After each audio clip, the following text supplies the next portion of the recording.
ఓం శ్రీ మహాగణాధిపతయే నమః. శ్రీ గురుభ్యో నమః. శ్రీరామచంద్ర పరబ్రహ్మణే నమః. భగవద్భక్తులారా, పరస టీవీ అందిస్తున్నటువంటి వైశాఖ పురాణం 3వ రోజు అక్షయ తృతీయ మహిమ అనేటువంటి విశేషం గురించి మనందరం కూడా తెలుసుకుందాం. నిజానికి ఈ అక్షయ తృతీయ గురించి వైశాఖ పురాణంలో 28వ అధ్యాయంలో చెప్పడం జరిగింది. కానీ 3వ రోజునే, వైశాఖ మాసం ప్రారంభమైనటువంటి 3వ రోజునే అక్షయ తృతీయ వస్తుంది. అందువల్ల ముందుగా ఈరోజు భాగంలో అక్షయ తృతీయ గురించి మీకు వివరించే ప్రయత్నం చేస్తున్నాం. క్షయము అంటే నాశనం అయిపోయేటువంటి, అలా తరిగిపోతూ నశించిపోయేటువంటి. అక్షయము అంటే ఎన్నటికీ నశించకుండా ఉండేటువంటి. అందులో నశించిపోవడం అంటూ ఉండదు, ఎప్పుడూ వృద్ధి చెందుతూనే ఉంటుంది అన్నమాట. ఇటువంటి ఈ అక్షయ తృతీయ అంటే 3వ రోజు, అంటే వైశాఖ మాసంలో 3వ రోజు వస్తుంది. అసలు ఎన్నటికీ నశించకుండా ఉండేటువంటివి ఏమున్నాయి అని ఒకసారి ఆలోచించినట్లయితే మొట్టమొదటిగా శ్రీ మహావిష్ణువు గుర్తుకొస్తాడు మనకి. విశ్వం విష్ణుర్వషట్కారో అంటూ ఉంటాం. ఆయన విశ్వమంతా వ్యాపితమై ఉంటాడు, ఎప్పుడూ ఉంటాడు, ఎల్లవేళలా ఉంటాడు, అన్ని చోట్ల ఉంటాడు. అంటే ఎప్పుడూ స్థిరముగా శాశ్వతంగా ఉండేటువంటి ఆయన్ని పూజించడం జరుగుతోంది. కాబట్టి అక్షయ తృతీయ అనే పేరు వచ్చింది అనేటువంటి ఒక విశేషం కూడా చెప్పుకుంటారు. అలాగే సూర్య భగవానుడు పాండవులకి అక్షయ పాత్రని ప్రసాదించినటువంటి రోజుగా కూడా ఈ రోజుకి ప్రాధాన్యత ఉంది. అక్షయ పాత్ర అంటే ఏమిటి? అందులో ఏది తీసిస్తూ ఉంటే అది అలా అందులోంచి వస్తూనే ఉంటాయి. లడ్డూలు అక్షయ పాత్రలో 10 పట్టచ్చు, కానీ 9 లడ్డూలు పూర్తి చేసి 10వ లడ్డు ఇలా తీస్తాడు, మళ్ళీ 10 లడ్డూలు వచ్చేస్తుంటాయి, మళ్ళీ 10 లడ్డూలు, అలా మీకు ఎన్ని లక్షల లడ్డూలు కావాలన్నా వస్తూనే ఉంటాయి. అలాగే ఏది తీసుకుంటే అందులోంచి అలా వస్తూనే ఉంటాయి. అటువంటిది అందువల్ల ఈ అక్షయ తృతీయ అనేటువంటి పర్వదినానికి చాలా విశేషమైన ప్రాముఖ్యత ఇచ్చారు. అసలు వైశాఖ పురాణం అనేటువంటిది రహస్యంగా ఉండిపోయింది. కార్తీక మాసానికి ఉన్న ప్రాధాన్యత లభించలేదు.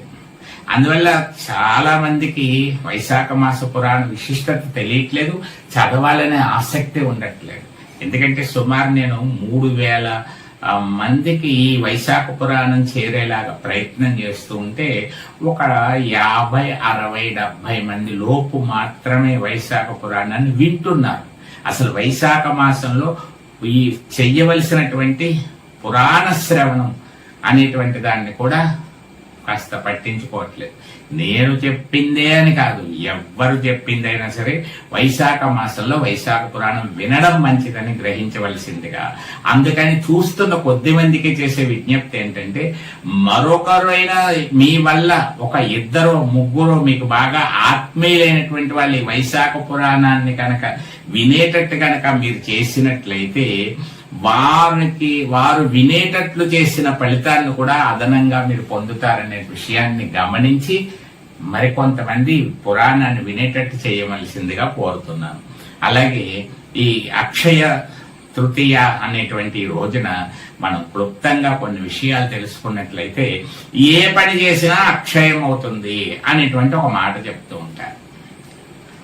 అంటే ఇక్కడ 2 విషయాలు తీసుకోవాలి. మరి ఏ పని చేసినా అంటే మరి చెడ్డ పనులు, పాపపు పనులు అవి కూడా అక్షయం అవుతాయి. కాబట్టి అక్షయ తృతీయ నాడు ముఖ్యంగా మనం చెడ్డ పనులు, పాపపు పనులు చెయ్యకుండా దూరంగా ఉండడం మంచిది.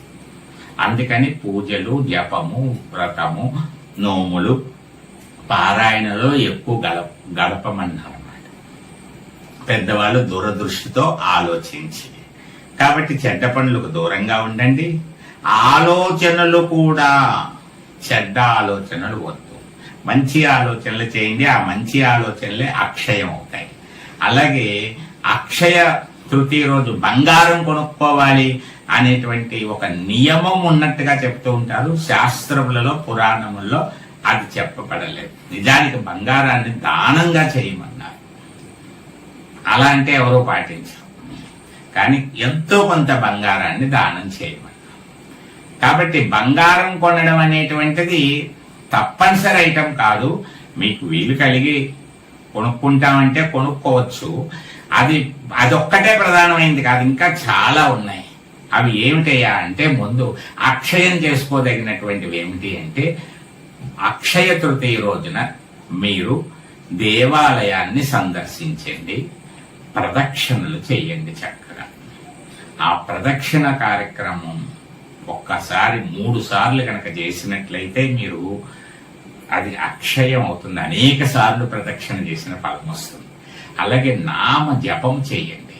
ముఖ్యంగా లక్ష్మీనారాయణులను, పార్వతీ పరమేశ్వరులను ఈరోజు ఆరాధించాలి, మీ ఇష్ట దేవతలను కూడా.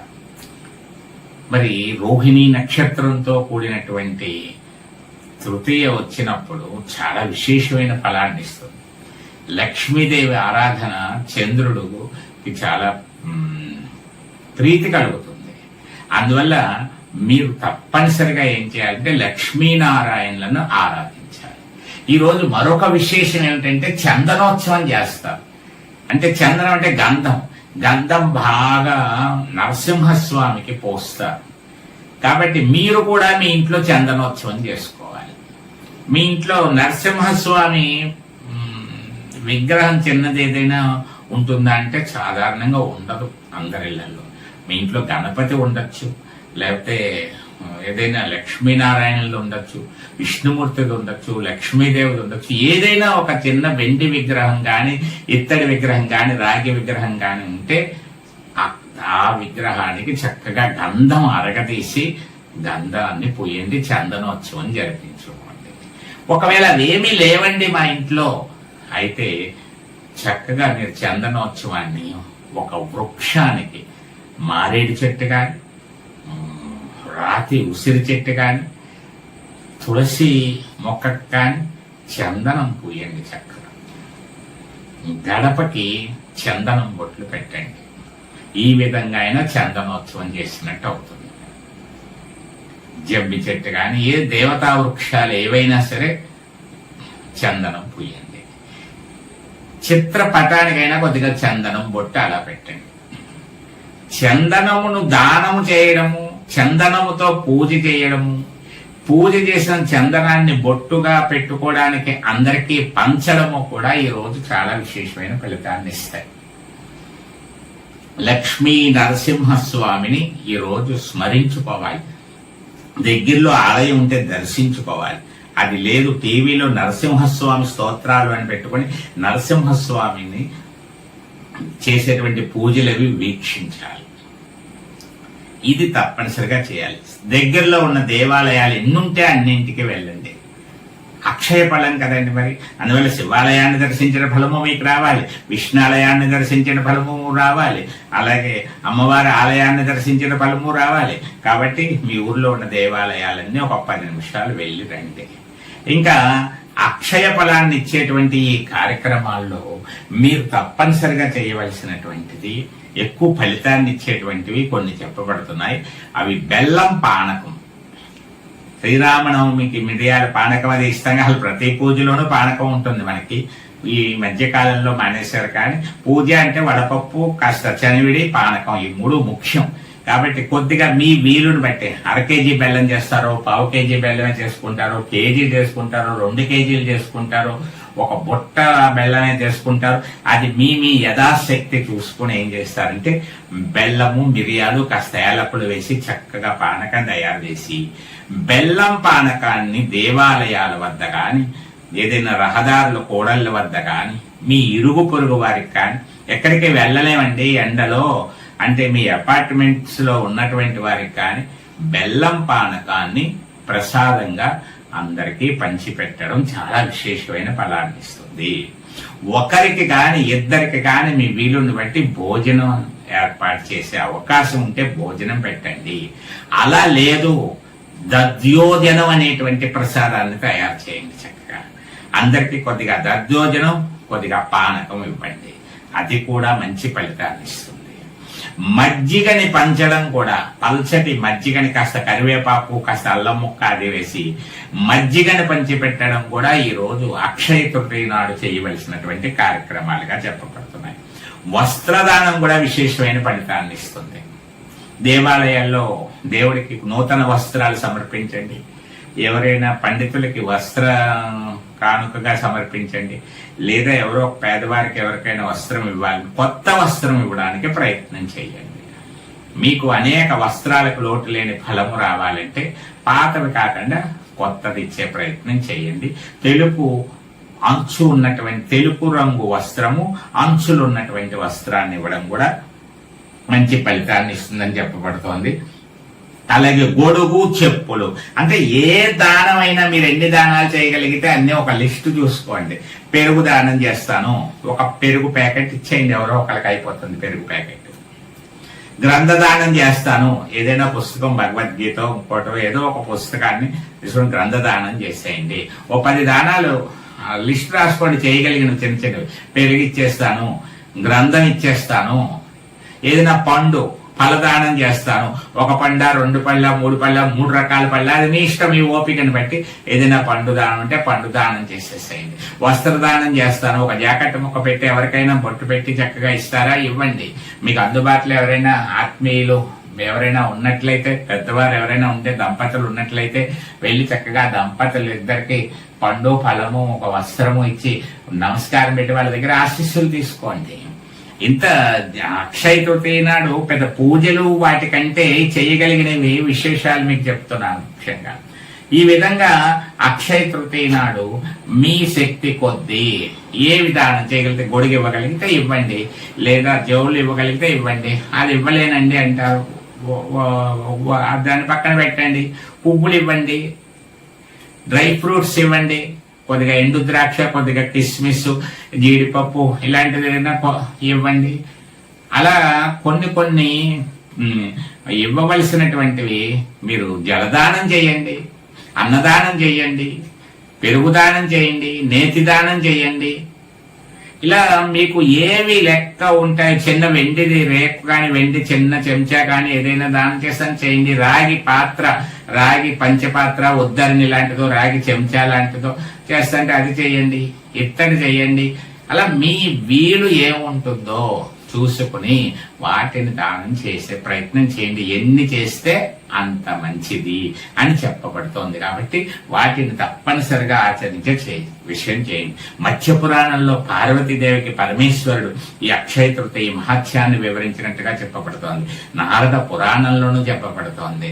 అనేక చోట్ల ఈ అక్షయ తృతీయ మహిమను వర్ణించారు. బృహస్పతి చెప్తాడు దేవతలందరికీ కూడా. విష్ణుమూర్తికి చాలా ప్రీతికరమైనటువంటి రోజు. విష్ణుమూర్తిని ఆరాధించండి, అందరూ కూడా విష్ణు ప్రీతి చెందితే అక్షయమైన ఫలితాలను మీకు ప్రసాదిస్తాడు అని దేవతలందరూ ఆరాధించి ఫలితాన్ని పొందినటువంటి రోజు. గోసేవ చేయండి, గోవుకి ప్రదక్షిణ చేయండి, ఆలయంలో అభిషేకం అది చేయించండి, ఆలయంలో దేవుడికి పూల మాలలు సమర్పించండి.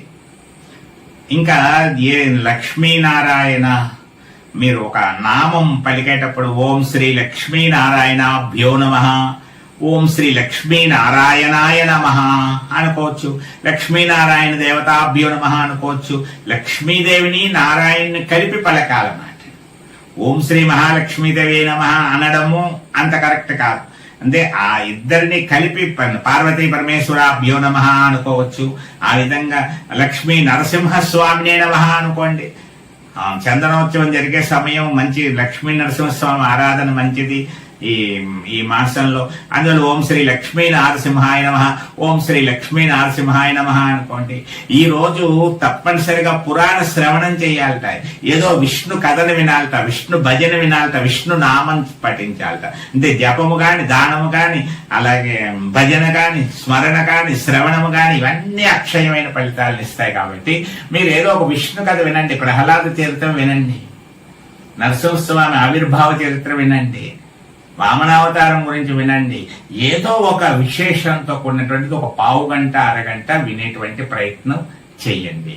అది కూడా చాలా మంచి ఫలితాన్ని ఇస్తుంది అని చెప్పబడుతోంది. అందువల్ల ఏం చేసినా వ్రతం చేయండి, పూజ చేయండి, భజన చేయండి, నామజపం చేయండి, దానం చేయండి, అన్ని అక్షయమైన ఫలితాలను ఇచ్చేస్తాయి. రెట్టింపు ఫలితాలను ఇవ్వడానికి సిద్ధంగా ఉంటాయి.